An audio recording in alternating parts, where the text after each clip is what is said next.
તાલુકા સેવા સદન ધોળકા કચેરીના વિડીયો જુઓ તમે. આ કેવો માહોલ છે. આ એક જ બારી છે. અહીંયા આવકનો દાખલો પણ નીકળે છે, જાતિનો દાખલો પણ નીકળે છે, બિન અનામતનો દાખલો પણ નીકળે છે, ડોમિસાઇલ સર્ટિફિકેટનો દાખલો પણ નીકળે છે, હ્યુમન ક્રિમિલિયનનો દાખલો પણ નીકળે છે, જેવા વિવિધ 6-7 પ્રકારના દાખલા સર્ટિફિકેટો અહીંયાથી નીકળી આવે છે ગવર્મેન્ટના. અને બારી એક જ છે. તો ધોળકાના મામલતદાર અને ધોળકાના એસડીએમ જોશી સાહેબ ને મારી વિનંતી છે કે અહીંયા બીજા 2 ઓપરેટરો વધારી દે, જેથી કરીને બહાર બધાને ગરમીમાં ઊભું રહેવું ના પડે.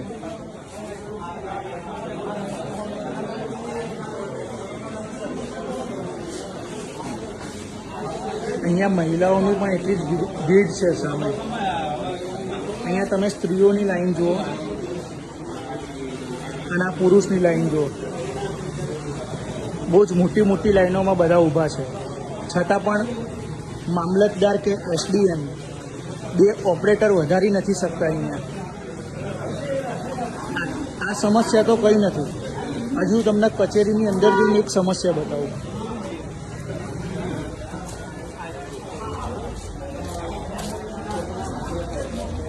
તમે કચેરીની અંદરની સમસ્યા જોજો કે જેમાં વોશરૂમ હશે, એ વોશરૂમમાં લોક મારેલું હશે. પીવાનું પાણી કુલરમાં આવતું નહીં હોય. સરકાર આટલો ટેક્સ લે છે બધા પાસેથી, પણ ક્યાં નાખે છે કોઈ જવાબ નથી સરકાર પાસે.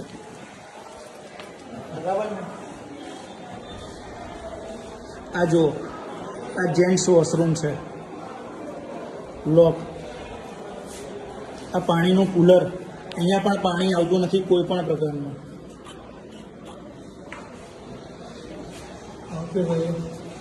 આવે જ પાણી કાકા? ના.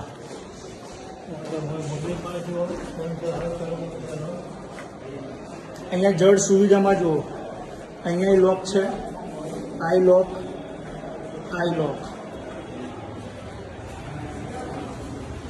અહીંયાથી થોડાક આગળ વધશે, અહીંયા હશે લેડીઝ ટોયલેટ. લેડીઝ વોશરૂમ પણ બંધ. વિકલાંગો માટેનું ટોયલેટ એ પણ બંધ છે, લોક મારેલું છે.